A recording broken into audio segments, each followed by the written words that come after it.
In a world where headlines scream of division and uncertainty, sometimes the most powerful moments happen in the quietest corners of society. When two of the most photographed people on earth walk through the sterile corridors of a hospital, something magical occurs. It's not about the cameras or the protocol or the perfectly coordinated outfits. It's about the moment when a tired nurse looks up from her 12-hour shift and sees genuine compassion staring back at her. It's about the doctor who's been fighting an impossible battle suddenly feeling that someone truly understands. It's about hope being restored in the most unexpected way. This is the story of how the Prince and Princess of Wales didn't just visit the NHS in their first engagement of 2026, they reminded an entire nation why some traditions are worth preserving, why service matters more than status, and why sometimes the monarchy's greatest power lies not in its crown, but in its humanity. The morning of January 15, 2026 began like any other at St. Bartholomew's Hospital in London. The ancient building, known simply as Bart's to locals, stood as it had for centuries, its weathered stone walls holding within them stories of healing, hope, and heartbreak. But today would be different. Today, the oldest hospital in England would welcome the future King and Queen of England. Catherine, the Princess of Wales, stood before her dressing room mirror at Kensington Palace, carefully considering her outfit choice. The navy blue dress she'd selected wasn't chosen randomly. Navy was the color of trust, of reliability, of the NHS uniform that millions of healthcare workers wore with pride. Her stylist had suggested something more fashionable, more eye-catching, but Catherine knew better. Today wasn't about making a fashion statement. It was about making a connection. 6 miles away at Adelaide Cottage, Prince William was having his own moment of reflection. The 43-year-old heir to the throne had been visiting hospitals since he was a child, but something about this engagement felt different. Perhaps it was the weight of responsibility that seemed to grow heavier each year, or maybe it was the understanding that in a rapidly changing world, the monarchy needed to prove its relevance more than ever. Dr. Sarah Matthews, chief executive of Bart's Health NHS Trust, had been preparing for this visit for weeks. She'd walked the planned route dozens of times, checking every detail, ensuring that the royal couple would see the hospital at its best. But, more importantly, she wanted them to see the truth of what her staff faced every day. The NHS was struggling, and everyone knew it. Staff shortages, budget constraints, and an aging population created challenges that kept her awake at night. Sarah had started her career as a junior doctor 25 years ago, full of idealism and determination to change the world one patient at a time. She'd climbed the ranks through sheer determination, often working 18-hour days, missing family gatherings, and sacrificing her personal life for the greater good. Now, as she prepared to meet the future monarchs, she wondered if they would truly understand the passion that drove her and her colleagues. In the hospital's pediatric ward, staff nurse Emma Thompson was trying to calm 5-year-old Joshua, who was recovering from a complex heart surgery. Joshua had been born with a rare condition that required multiple operations, and his parents, Maria and David, had practically lived at the hospital for months. Emma had become not just Joshua's nurse, but a source of strength for the entire family. She'd held Maria when the diagnosis first came, celebrated with David when Joshua took his first steps after surgery, and spent countless hours reading stories to distract the little boy from his pain. Emma had heard about the royal visit, but she was too busy to think much about it. The ward was short-staffed again, with 3 nurses out sick and no replacements available. She'd already worked 6 straight days and was exhausted, but Joshua needed her, and that was all that mattered.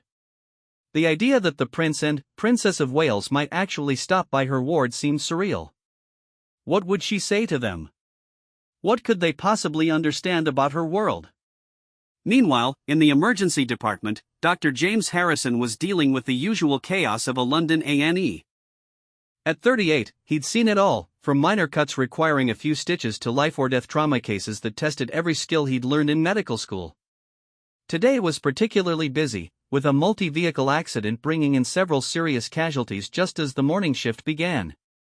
James had joined the NHS straight out of university, driven by a desire to serve his community and help those in need. His parents had wanted him to go into private practice, where the money was better and the stress was less, but James believed in the NHS mission. Healthcare should be free at the point of need, available to everyone regardless of their ability to pay. It was one of Britain's greatest achievements, and he was proud to be part of it. As he sutured a deep laceration on a construction worker's arm, James couldn't help but think about the irony of the situation. Here he was, treating people from all walks of life: the homeless man who'd been brought in with pneumonia, the businessman who'd had a heart attack in his expensive car, the teenage girl who'd overdosed on drugs, and, in a few hours, he'd be meeting the future king and queen. In the NHS, everyone was equal. He wondered if the royal couple truly appreciated that fundamental principle. The security preparations had begun before dawn. Detective Inspector Michael Roberts of the Metropolitan Police had been coordinating royal protection for over a decade, but each visit brought its own unique challenges.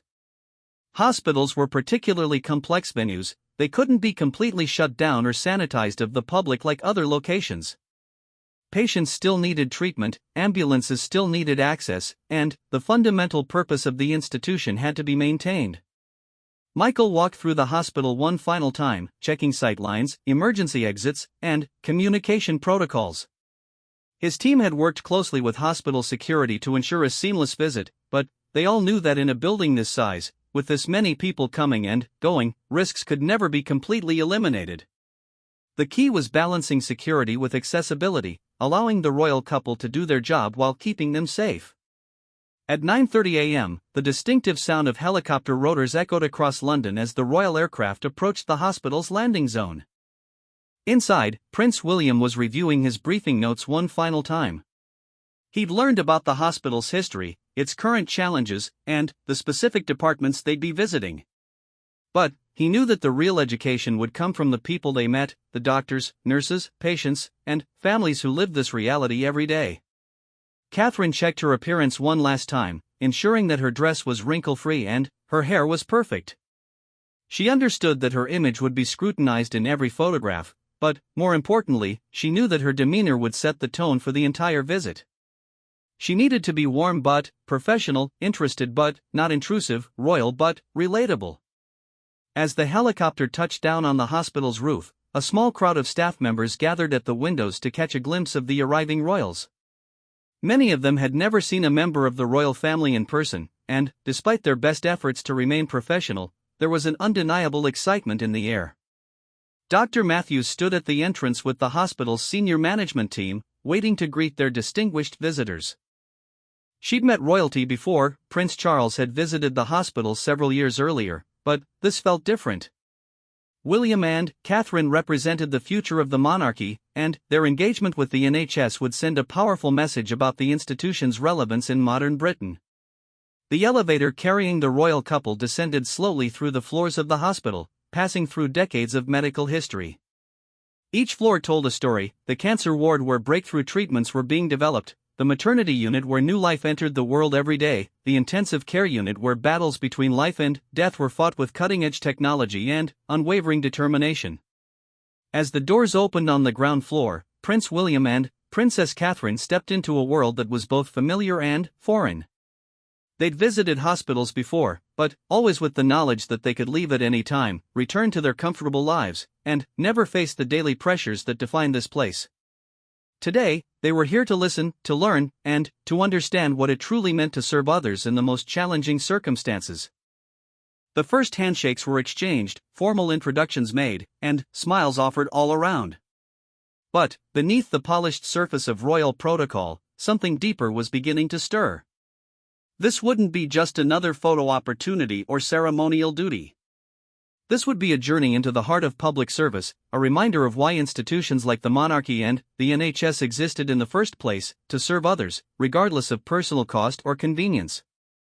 As they began their tour, walking through corridors filled with hope and healing, none of them could have predicted how profoundly this day would affect not just their understanding of each other's worlds, but their view of service, duty, and the true meaning of leadership in the modern age.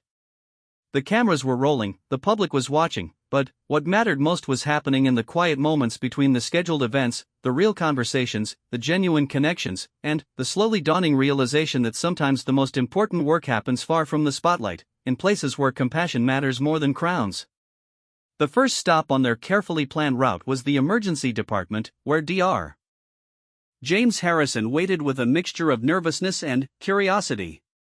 He changed into his best scrubs and made sure his stethoscope was polished, though he immediately felt foolish for caring about such trivial details. These were people, he reminded himself, not gods to be worshipped. When Prince William extended his hand for a shake, James was struck by how normal the gesture felt. The prince's grip was firm but not crushing, his smile genuine rather than practiced. "Dr. Harrison, thank you for taking time from what I'm sure is an incredibly busy schedule," William said, and James found himself relaxing despite the cameras recording every word. "Your Royal Highness, it's an honor," James replied, then immediately wondered if he should have said something more profound. But Catherine's warm smile put him at ease as she joined the conversation. "Please, tell us about your work here," she said, and James was surprised by how genuinely interested she seemed. This wasn't the mechanical politeness he'd expected from royal small talk. James began explaining the challenges of modern emergency medicine, the increasing number of patients, the complex cases that required specialized care, and the constant pressure to do more with less. As he spoke, he watched their faces, looking for signs of boredom or impatience, but instead found engaged listeners who asked thoughtful questions. "How do you manage the emotional toll?" Catherine asked, and James paused, surprised by the depth of the question. "I imagine seeing suffering every day must be incredibly difficult." The question touched something deep in James's chest. In all his years of practice, few people had asked him about that aspect of his work. Family members worried about his long hours and missed dinners, administrators cared about efficiency metrics and budget targets, but rarely did anyone acknowledge the emotional weight that healthcare workers carried. "It is difficult," James admitted, his voice softer now. "Some days, you lose patience despite doing everything right. Other days, you save someone who shouldn't have survived. You learn to compartmentalize, but it never stops affecting you. The key is remembering why you started this work in the first place." Prince William nodded thoughtfully. "That sense of purpose must be what keeps you going through the hardest times." "Exactly," James said, feeling understood in a way he hadn't expected. "When you see a patient recover, when you help a family through their worst moment, when you know that what you do matters, that makes everything else worthwhile." As they moved through the emergency department, James showed them the state-of-the-art trauma bay where critical patients received immediate care. He explained the triage system, the importance of rapid decision-making, and the teamwork required to save lives. But what surprised him most was how the royal couple seemed more interested in the human stories than the technical details.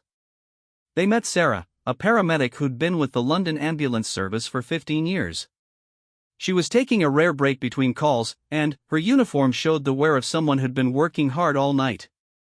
When Catherine asked about her experiences, Sarah's tough exterior softened as she shared stories of the people she'd helped and the colleagues who'd become like family to her. "The public sees us for maybe 10 minutes of their worst day," Sarah explained. "But we see people at their most vulnerable, their most frightened. It's a privilege, really, to be trusted with that." Prince William asked about the challenges facing ambulance services, and Sarah didn't hold back. Response times were suffering due to staff shortages and increased demand.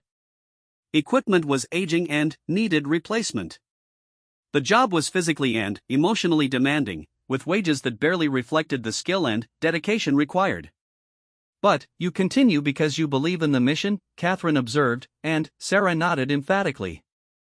"The NHS isn't perfect," Sarah said, "but it represents something beautiful, the idea that healthcare is a human right, not a privilege for those who can afford it. I've seen what happens in countries without universal healthcare. I wouldn't want to live anywhere else." Their next stop was the cardiac unit, where they met Dr. Amara Okafor, a brilliant surgeon who joined Bart's after completing her training at some of the world's most prestigious medical centers. Amara had chosen to work in the NHS despite offers from private hospitals that would have doubled her salary. Her passion for her work was immediately evident as she explained the complex procedures that saved lives every day. "This morning, I operated on a 70-year-old grandmother who had a massive heart attack," Amara shared as she led them through the unit. "She's a cleaner who's worked her entire life, never earned much money, but has 5 grandchildren who adore her. In a private system, she might not have received the same level of care. Here, she gets the best we can provide regardless of her bank account." Catherine asked to meet some of the patients, if they were comfortable with the visit. In the recovery ward, they were introduced to Mrs. Eleanor Hartwell, an 82-year-old retired teacher who'd undergone heart surgery 3 days earlier. Despite her obvious fatigue, Mrs. Hartwell's eyes lit up when she saw the royal visitors. "Your Majesty," she said to Catherine, clearly delighted, "I never imagined I'd meet a real princess in my pajamas." Catherine laughed warmly and sat down beside the bed. "You look absolutely lovely, Mrs. Hartwell. How are you feeling?" "Oh, much better now," Eleanor replied. "Dr. Okafor is a miracle worker. 40 years I taught children, and I thought my story was ending, but she's given me more chapters to write." Prince William asked about her teaching career, and Eleanor's face glowed as she shared stories of the students she'd inspired over 4 decades in the classroom. She'd taught in inner-city schools, working with children from disadvantaged backgrounds, believing passionately that education could transform lives. "The NHS took care of me when I needed it most," Eleanor said, her voice growing serious. "Just like the schools took care of my students. Public service matters, Your Royal Highness. It's what makes us civilized." The comment hung in the air as they moved on, but both William and Catherine found themselves thinking about Eleanor's words. Here was someone who'd devoted her life to serving others, now being served in return by an institution that embodied the same values. In the pediatric ward, they encountered a different energy entirely. The walls were covered with colorful murals and children's artwork, transforming the clinical environment into something more hopeful and welcoming. Nurse Emma Thompson was waiting for them, having finally found a moment away from her patients. Emma's exhaustion was visible, the dark circles under her eyes, the slight tremor in her hands that came from too much caffeine and too little sleep, but her spirit remained unbroken. When she spoke about her work, her voice carried a passion that transcended her fatigue. "Children are different from adult patients," Emma explained as they walked through the ward. "They haven't learned to be afraid of hope yet. They believe in recovery, in getting better, in going home. It's both heartbreaking and inspiring." They stopped outside a room where 5-year-old Joshua was playing with building blocks, his parents sitting nearby. Emma had asked permission to introduce the royal visitors, and the family had enthusiastically agreed. "Joshua loves princesses," Emma whispered to Catherine with a smile. "He's been asking if any live in the castle near his house." When Catherine knelt down to Joshua's level, his eyes widened with wonder. "Are you a real princess?" he asked in the direct way that only children possess. "I am," Catherine replied seriously. "And I've heard you're very brave. Is that true?" Joshua nodded solemnly. "The doctors fixed my heart so it works better. Nurse Emma says I'm her superhero patient." Prince William joined the conversation, asking Joshua about his building blocks and listening intently as the boy explained the elaborate castle he was constructing. For a few minutes, the formality of the royal visit disappeared entirely, replaced by genuine human connection. Joshua's parents, Maria and David, watched with tears in their eyes as their son chatted confidently with the future King and Queen of England. Their journey had been terrifying, the diagnosis, the surgeries, the uncertain prognosis, but moments like this reminded them that their son was still a normal little boy with dreams and imagination. "The staff here have been our family," Maria told Catherine quietly while Joshua was distracted by his building blocks. "When we were at our lowest point, when we didn't know if Joshua would survive, they held us together. Emma worked extra shifts just to be here during his surgery. Dr. Patel called us at home on Christmas Day to check how Joshua was doing. This place, these people, they're angels." Catherine squeezed Maria's hand gently. "He's lucky to have such loving parents, and you're all lucky to have such dedicated caregivers." As they prepared to leave the pediatric ward, Emma walked them to the elevator. In the brief private moment before the doors opened, she looked directly at both royal visitors. "Your Royal Highnesses," she said, her voice quiet but firm, "I hope you can see what we see every day. This isn't just about medicine or politics or budgets. It's about believing that every life has value, that every person deserves dignity, that caring for each other is what makes us human. The NHS isn't perfect, but it's built on something beautiful." The elevator doors closed, leaving them in a moment of contemplative silence as they rose to their next destination. Both William and Catherine were beginning to understand that this visit was changing them in ways they hadn't anticipated. They'd come to show support for NHS staff, but they were receiving something far more valuable in return: a deeper understanding of what true service meant and why institutions dedicated to helping others were worth preserving and protecting, regardless of the cost or complexity involved. The maternity ward presented an entirely different atmosphere as Prince William and Princess Catherine stepped off the elevator. Here, the sounds were not of illness and worry, but of new life beginning its journey into the world. Midwife Helen Clark had been working at Bart's for nearly 30 years, and her weathered hands had helped deliver thousands of babies. She greeted the royal couple with the confidence that came from decades of experience in bringing comfort to families during one of life's most vulnerable moments. "Welcome to the miracle department," Helen said with a warm smile that immediately put them at ease. "This is where hope lives, even on the darkest days." Helen's journey to midwifery hadn't been traditional. She'd started as a young mother herself, struggling to make ends meet as a single parent. When she'd given birth to her daughter at this very hospital 28 years ago, the midwife who'd helped her had shown such kindness and strength that Helen knew she wanted to provide that same support to other women. "Childbirth is the great equalizer," Helen explained as she led them through the ward. "Duchess or dustwoman, CEO or cleaning lady, when you're in labor, you're just a woman bringing life into the world. Fear looks the same on every face, and joy sounds the same in every voice." They stopped at the nursery, where newborns slept peacefully in their transparent cribs. Catherine's face softened as she watched the tiny babies, some barely hours old, already showing distinct personalities in the way they slept or moved their miniature hands. "It never gets old," Helen observed, watching Catherine's expression. "I've seen thousands of births, but every single one still feels like a miracle. These little ones have no idea what kind of world they're entering, but they arrive with such determination to live." Prince William asked about the challenges facing maternity services, and Helen's expression grew more serious.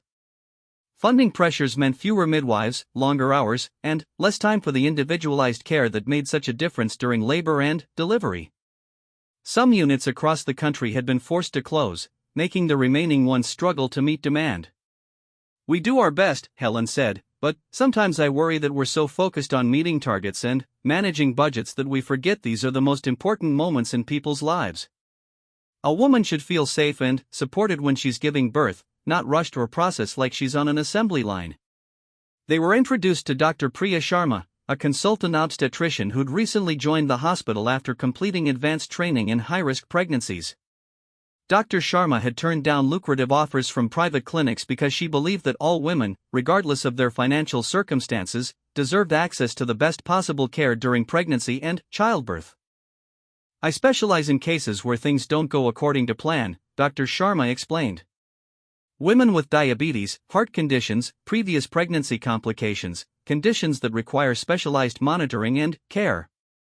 In other healthcare systems, these women might not receive the level of attention they need. Here, we can provide world-class care regardless of their ability to pay." Catherine asked about her motivation for choosing such challenging work, and Dr. Sharma's response revealed the passion that drove her daily efforts. "My mother nearly died giving birth to me in India because she couldn't afford proper medical care," Dr. Sharma shared. "She survived, but the experience shaped my entire life. When I moved to Britain and saw the NHS, I knew this was where I belonged. No woman should risk her life bringing life into the world simply because of her economic circumstances." They visited the neonatal intensive care unit, where the tiniest patients fought their biggest battles. Nurse specialist Rachel Williams had worked in NICU for 15 years, caring for premature babies and infants with complex medical conditions. Her unit was filled with sophisticated equipment that monitored every heartbeat, every breath, every vital sign of the vulnerable babies under her care. "These little fighters teach me something new every day," Rachel said as she showed them around the unit. "Babies born at 24 weeks who shouldn't survive, but somehow find the strength to grow and thrive. Parents who never imagined they'd spend months living at a hospital, but discover reserves of love and determination they never knew they possessed." In one corner of the unit, they met Mark and Jennifer Richardson, whose twins had been born 10 weeks premature. The babies, Oliver and Emma, were now doing well, but the first few weeks had been touch and go. Mark, a bus driver, and Jennifer, a shop assistant, had never expected to navigate the complex world of neonatal intensive care. "We were terrified," Jennifer admitted as she gently touched Oliver's tiny hand through the incubator opening. "We didn't understand any of the medical terms, all the machines looked frightening, and we felt so helpless. But the staff here became our teachers, our support system, our hope when we couldn't find any ourselves." Mark nodded, his voice thick with emotion. "Rachel sat with us for hours explaining what every beep and alarm meant. Dr. Khan called us personally whenever there was any change in the baby's condition. They never made us feel stupid for asking the same questions over and over.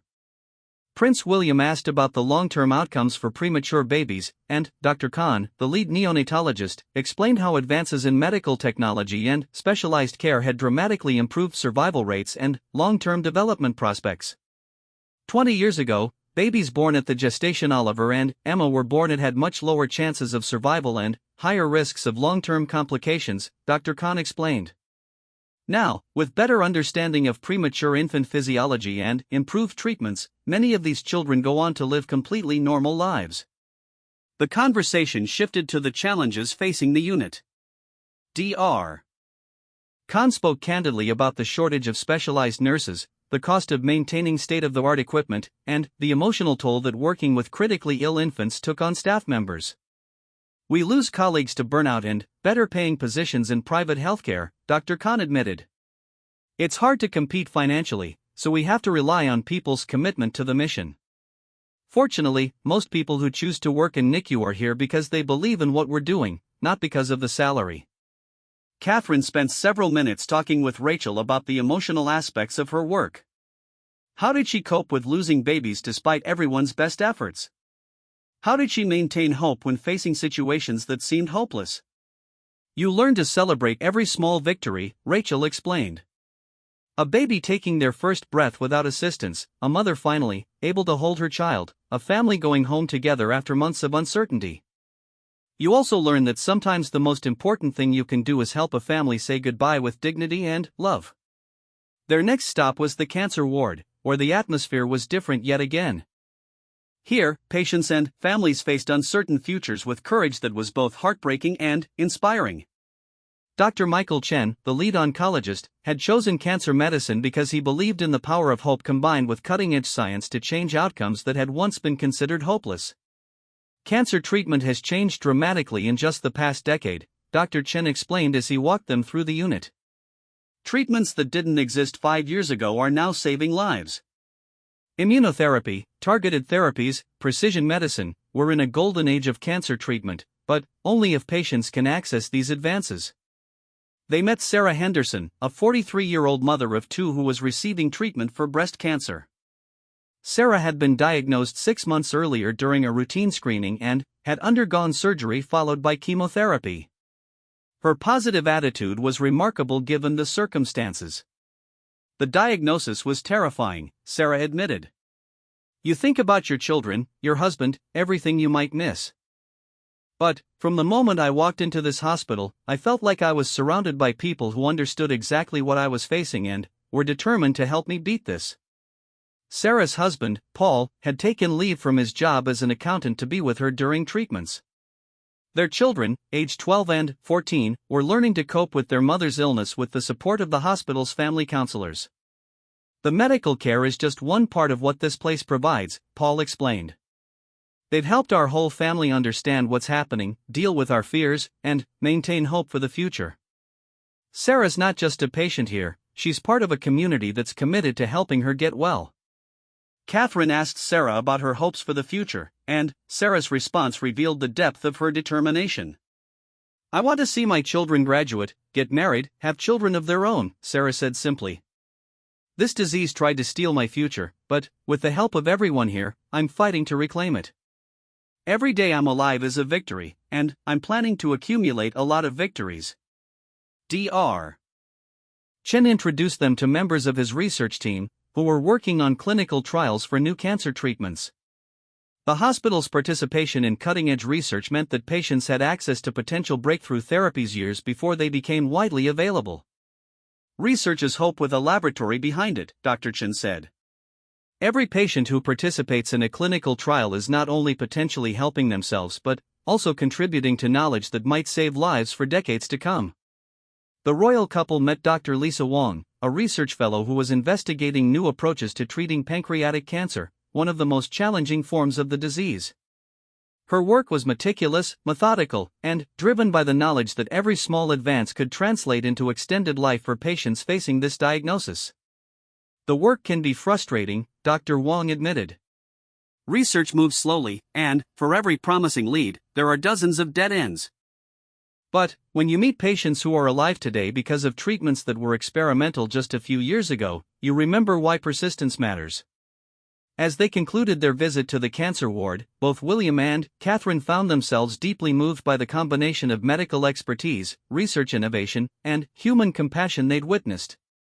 The patients they'd met faced uncertain futures, but they were supported by a system that combined the best of science with unwavering commitment to human dignity. What strikes me most, Catherine said to Dr. Chen as they prepared to move on, is how everyone here seems to see their work as more than just a job. There's a sense of mission that's almost spiritual. Dr. Chen nodded thoughtfully. Cancer teaches you that life is precious and finite. Working with cancer patients reminds you every day that what you do matters in the most fundamental way possible. It changes how you see everything else. As they walked toward their final destination, both royal visitors were beginning to understand that their engagement with the NHS wasn't just about showing support for healthcare workers. It was about witnessing the embodiment of values that seemed increasingly rare in modern society, the belief that caring for others was not just a professional obligation but a moral imperative, and that a society's true measure wasn't its wealth or power but its commitment to protecting and nurturing its most vulnerable members. The mental health unit occupied a quieter wing of the hospital, designed with natural light and calming colors that created an atmosphere of peace rather than clinical efficiency. Dr. Fatima Al-Rashid, the consultant psychiatrist who led the team, had spent 15 years working to destigmatize mental health treatment and integrate psychiatric care into mainstream medicine. Mental health is still the part of healthcare that people whisper about, Dr. Al-Rashid explained as she welcomed Prince William and Princess Catherine to her unit. But, the brain is an organ just like the heart or liver. When it's not functioning properly, it needs medical attention, not shame or secrecy. Dr. Al-Rashid's own journey to psychiatry had been shaped by personal experience. Her younger brother had struggled with severe depression and anxiety as a teenager, and the family's search for help had revealed how difficult it was to access quality mental health care. She dedicated her career to ensuring that other families wouldn't face the same obstacles. We see everything here, she continued, from teenagers experiencing their first episodes of anxiety to elderly patients dealing with dementia-related behavioral changes. What they all have in common is that they're human beings who deserve compassion, understanding, and effective treatment. They met Thomas Wright, a 22-year-old university student who was recovering from a severe depressive episode that had nearly cost him his life. Thomas had agreed to speak with the royal visitors about his experience, hoping that his story might help others understand that mental illness could affect anyone, regardless of background or circumstances. 6 months ago, I was a normal student studying engineering, Thomas began, his voice quiet but steady. I had friends, good grades, plans for the future. Then, gradually, everything started feeling meaningless. I couldn't sleep, couldn't concentrate, couldn't see any point in continuing. Thomas's parents, Robert and Susan Wright, sat beside him as he spoke. Robert was a bank manager, Susan a primary school teacher, and they'd felt completely unprepared to help their son navigate his mental health crisis. We knew something was wrong, but we didn't understand what, Susan explained. Thomas had always been such a positive, motivated young man. When he started talking about not wanting to be alive anymore, we were terrified. We didn't know where to turn or how to help. The family had initially struggled to access mental health services, facing long waiting lists and limited options for immediate intervention. When Thomas's condition deteriorated to the point where he required hospitalization, the mental health team at Barts had provided not just clinical treatment but also education and support for the entire family. Dr. Al-Rashid and her team didn't just treat Thomas, Robert said, his voice filled with gratitude. They taught us how to recognize warning signs, how to communicate with someone experiencing depression, how to support recovery without enabling dependence. They saved our son's life, but they also saved our family. Catherine asked Thomas about his recovery process, and his response revealed both the challenges and the hope inherent in mental health treatment. Recovery isn't linear, Thomas explained. There are good days and bad days, setbacks and breakthroughs. But I've learned that mental illness doesn't define me or limit what I can achieve. With proper treatment and support, I can manage my condition and live a full life. Dr. Al-Rashid introduced them to Sarah Mitchell, a mental health nurse who specialized in working with young people experiencing their first episodes of psychosis. Sarah's approach combined clinical expertise with deep empathy, helping patients and families navigate one of the most frightening experiences in mental health. Early intervention is crucial with psychosis, Sarah explained. The sooner we can provide appropriate treatment, the better the long-term outcomes. But families often don't know what they're dealing with or where to seek help. They met 18-year-old Jordan Phillips, who was participating in the early intervention program after experiencing his first psychotic episode. Jordan's mother, Angela, had initially thought her son was just going through typical teenage rebellion when his behavior began to change. Jordan started hearing voices, believing things that weren't real, becoming paranoid about everyday situations, Angela recounted. I thought it was stress from school or just teenage drama. I had no idea he was experiencing a serious mental health condition. Jordan, now stabilized on medication and engaged in therapy, spoke about his experience with remarkable insight for someone so young. The hardest part wasn't the symptoms themselves, but feeling like I was losing my mind and couldn't trust my own thoughts, Jordan said. Sarah and the team here helped me understand that this was an illness, not a personal failing, and that with treatment, I could learn to manage it. Prince William asked about the challenges facing mental health services, and Dr. Al-Rashid didn't hesitate to discuss the significant obstacles they encountered daily. Mental health has historically been underfunded compared to physical health services, she explained. We're seeing more demand than ever before, partly because stigma is decreasing and people are more willing to seek help, but also because social and economic pressures are contributing to increased mental health challenges. The conversation turned to the impact of social media and modern technology on young people's mental health. Dr. Al-Rashid and her team were seeing increasing numbers of teenagers struggling with anxiety, depression, and body image issues that seemed connected to their online experiences. Technology is a tool that can be helpful or harmful depending on how it's used, Dr. Al-Rashid observed. Social media can provide connection and support, but it can also create unrealistic expectations and constant comparison with others. We're learning how to help young people develop healthy relationships with technology. Their next stop was the hospital's Staff Wellbeing Center, a relatively new addition that recognized the emotional and psychological toll that healthcare work could take on those providing care. Dr. Rebecca Thompson, an occupational health psychologist, had developed programs to support staff members dealing with stress, burnout, and traumatic experiences. Healthcare workers are human beings first, Dr. Thompson explained. They experience the same mental health challenges as everyone else, plus the additional stress that comes from constantly caring for others in high-pressure situations. The Wellbeing Center offered counseling services, stress management workshops, peer support groups, and resources for staff members struggling with various challenges. The COVID-19 pandemic had highlighted the importance of supporting healthcare workers' mental health, but the need had existed long before the pandemic and would continue long after. They met Dr. James Patterson, an emergency physician who'd been using the well-being services to address symptoms of post-traumatic stress after a particularly difficult period in the emergency department. James had initially been reluctant to seek help, worried that it might affect his career or colleagues' perception of his competence. There's still a culture in medicine that expects us to be invulnerable, James admitted. We're supposed to save lives and solve problems, not have problems ourselves. But that's not realistic or healthy. Dr. Thompson had helped James understand that seeking support was a sign of strength, not weakness, and that addressing mental health challenges would ultimately make him a better physician and a healthier person.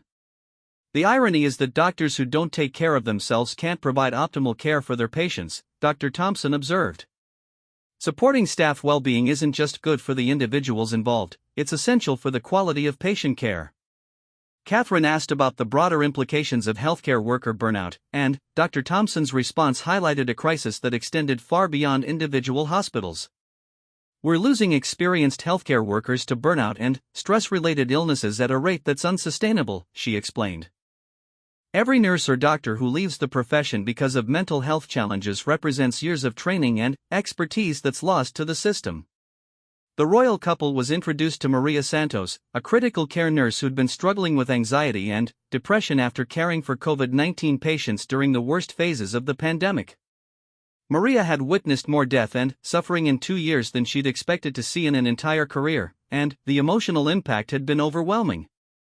I kept thinking I should be stronger, that I'd chosen this profession and should be able to handle anything, Maria said. But, watching so many people die, seeing families unable to say goodbye, feeling like nothing we did was enough, it broke something in me. Through counseling and peer support, Maria had learned coping strategies and begun to process her experiences in healthier ways. She'd returned to work with a better understanding of her limits and the importance of self-care. I'm still a nurse because I believe in what we do, Maria explained. But now I also understand that taking care of myself isn't selfish, it's necessary if I want to continue taking care of others. As their visit to the Wellbeing Center concluded, both William and Catherine found themselves reflecting on the complexity of healthcare work. The staff they'd met throughout the day had chosen careers dedicated to helping others, but they were also human beings with their own vulnerabilities and needs. Dr. Sarah Matthews, the chief executive, rejoined them for the final portion of their visit. She wanted to discuss the broader challenges facing the NHS and the importance of public understanding and support for healthcare services. The NHS is more than just a healthcare system, Dr. Matthews explained as they walked through the hospital's main corridor. It represents a social contract, a commitment to caring for each other regardless of circumstances. But that contract requires investment, understanding, and support from society as a whole. The conversation touched on funding challenges, staffing shortages, aging infrastructure, and increasing demand for services. But it also highlighted the remarkable dedication of healthcare workers who continue to provide excellent care despite these obstacles. What you've seen today represents thousands of similar stories happening across the country every day, Dr. Matthews continued. Healthcare workers who choose to serve others, patients and families who find strength they never knew they had, communities that come together to support each other through difficult times. Prince William asked about the future of the NHS, and Dr. Matthews's response reflected both realism and optimism. The challenges are significant, but so is the determination to overcome them, she said. Every generation of healthcare workers has faced obstacles and found ways to innovate, adapt, and continue providing care. What matters is maintaining the core values that make the NHS special, the belief that healthcare is a human right, that everyone deserves dignity and compassion, and that caring for each other makes us stronger as a society. As they prepared for the final portion of their visit, both William and Catherine understood that they'd witnessed something profound. The NHS wasn't just a healthcare system, it was a living embodiment of values that defined British society at its best. The question now was how to ensure that these values and the institution that represented them would continue to thrive for future generations. The final hour of the royal visit was spent in the hospital's education and training center, where the next generation of healthcare professionals was learning the skills and values that would define their careers.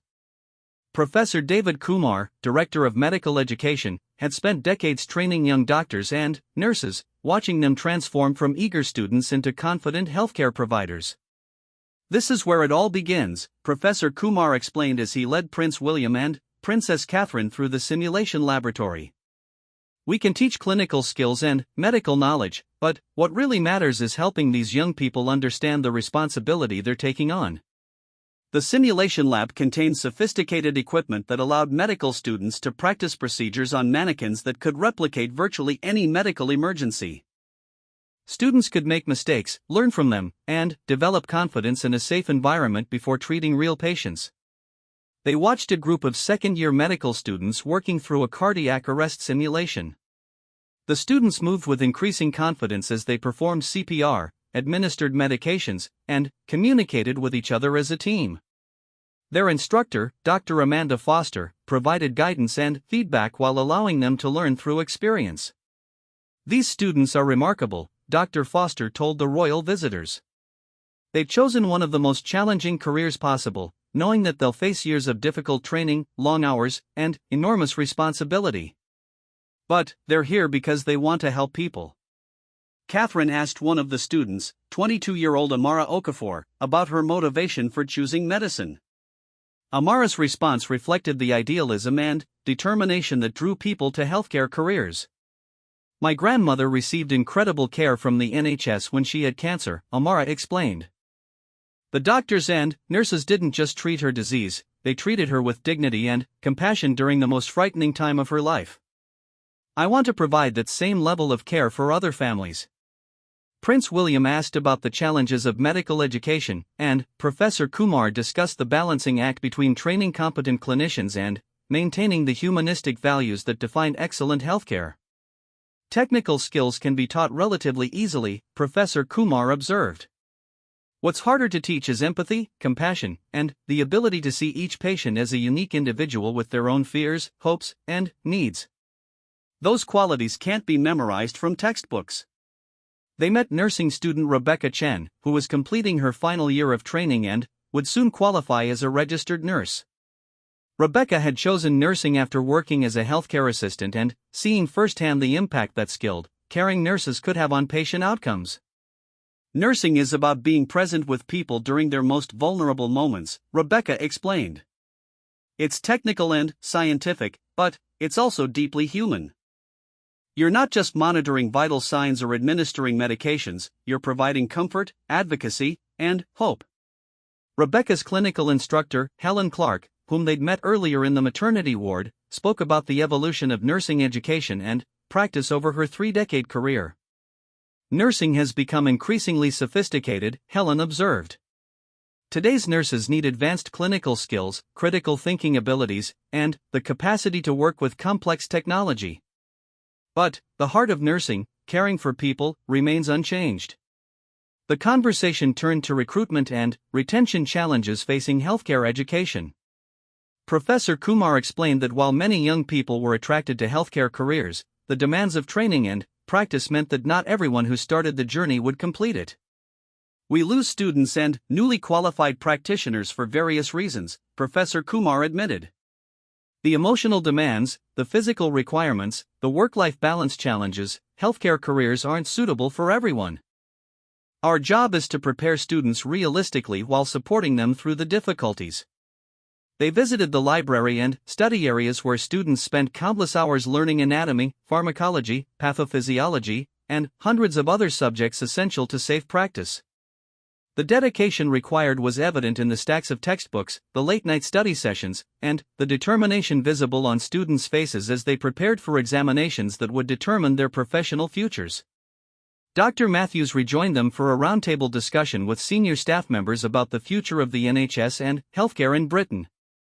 The conversation included representatives from various departments: medicine, nursing, allied health professions, administration, and support services, creating a comprehensive picture of the institution's complexity and challenges.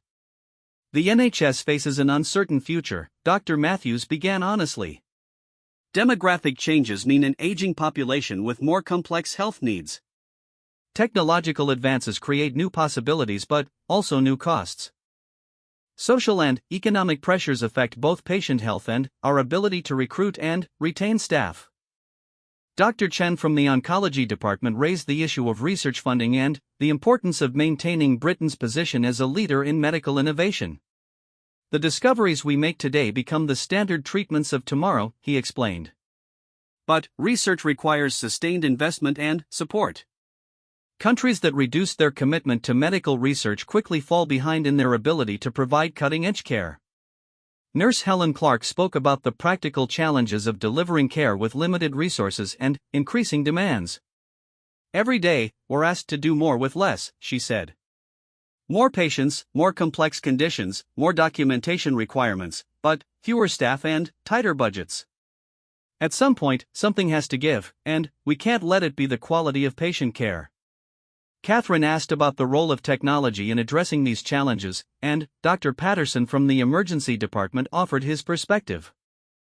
Technology can make us more efficient and improve patient outcomes, but it can't replace human compassion and judgment, he observed. Patients need to feel that someone cares about them as individuals, not just as medical problems to be solved. The discussion touched on the importance of public understanding and support for the NHS. Several staff members emphasized that healthcare was everyone's responsibility, not just that of healthcare workers. People need to understand that the NHS isn't magic, Dr. Al-Rashid from the Mental Health Unit explained. It requires investment, maintenance, and realistic expectations. It also requires people to take responsibility for their own health and to use services appropriately. Prince William asked about the most important message they wanted the public to understand, and Dr. Matthews summarized the collective thoughts of her colleagues. The NHS represents the best of human nature, the desire to care for each other, especially those who are most vulnerable, she said. But it's not self-sustaining. It needs support, investment, and commitment from society as a whole. Most importantly, it needs people to remember that healthcare is fundamentally about human relationships, the connection between those who provide care and those who receive it. As the formal visit concluded, both William and Catherine requested a few minutes to walk through the hospital once more, this time with less fanfare and fewer cameras. They wanted to absorb what they'd experienced and say personal thank yous to some of the staff they'd met. In the pediatric ward, they stopped to check on Joshua, who proudly showed Catherine the castle he'd completed. His parents watched with joy as their son chatted confidently with the royal visitors, a normal little boy whose future had been secured by the skill and dedication of his healthcare team. In the emergency department, they found Dr. Harrison treating a patient who'd just arrived with chest pain. He looked up briefly, nodded acknowledgement, and returned to his work. The moment perfectly captured the priorities that define excellent healthcare. Patients came first, everything else was secondary. They encountered Nurse Emma Thompson finishing her shift after 14 hours on duty.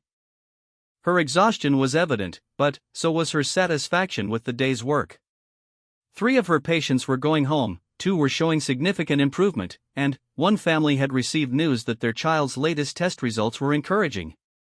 "Thank you for what you do," Catherine said simply, and Emma's tired smile brightened momentarily. "Thank you for coming to see it," Emma replied. "It means more than you might realize." As they walked toward the exit, both William and Catherine were quiet, processing everything they'd witnessed. The helicopter waited on the roof to return them to their comfortable lives, but they knew they were leaving behind something that would stay with them forever. Dr. Matthews accompanied them to the elevator for final farewells. As they waited for the doors to open, she offered one last thought. "Your Royal Highnesses, what you've seen today happens in hospitals across the country every single day," she said. "Ordinary people doing extraordinary things because they believe that caring for others is the most important work anyone can do. The NHS isn't perfect, but it's built on something beautiful, the idea that everyone deserves dignity, compassion, and care when they need it most." The elevator doors opened, and, as they rose toward the helicopter, both William and Catherine understood that this engagement had changed them. They'd come to show support for NHS staff, but they'd received something far more valuable, a deeper understanding of what service truly meant and why institutions dedicated to helping others were worth preserving and protecting. The helicopter lifted off, carrying them back to their royal duties and responsibilities. But, below them, the work continued. Doctors diagnosing illnesses and planning treatments. Nurses providing comfort and administering medications. Families hoping and worrying and celebrating small victories. Researchers seeking breakthrough discoveries that might save lives decades in the future. As London spread out beneath them, both William and Catherine knew that their first engagement of 2026 had given them something precious, a reminder that the monarchy's greatest purpose wasn't ceremony or tradition, but service to others. They'd witnessed that same spirit of service in every person they'd met at the hospital, from senior consultants to cleaning staff, from experienced nurses to student doctors. The NHS, like the monarchy itself, represented something increasingly rare in the modern world, institutions built not for profit or personal gain, but for the common good. Both faced uncertain futures and significant challenges, but both were sustained by people who believed that serving others was not just a job but a calling. In the days that followed, the images and stories from the visit would be shared across the country and around the world. But, for William and Catherine, the real impact wouldn't be measured in media coverage or public approval ratings. It would be measured in their deeper understanding of what it meant to dedicate one's life to serving others, and their renewed commitment to ensuring that institutions like the NHS and the monarchy continued to embody those values for future generations. The royal visit to St. Bartholomew's Hospital had ended, but the connections made and lessons learned would endure. In a world that often seemed divided by differences, they'd witnessed the power of shared humanity and common purpose. They'd seen proof that some things, compassion, dignity, the commitment to caring for others, transcended politics, economics, and social divisions. As the helicopter disappeared into the distance, the staff at Bart's returned to their work with renewed energy and purpose. They'd been reminded that what they did mattered, not just to their patients and families, but to the very fabric of society itself. The royal visit was over, but the real work, the daily miracle of healing, caring, and serving others, continued as it always had and always would, sustained by ordinary people doing extraordinary things because they believed that everyone deserved to be cared for with dignity and compassion.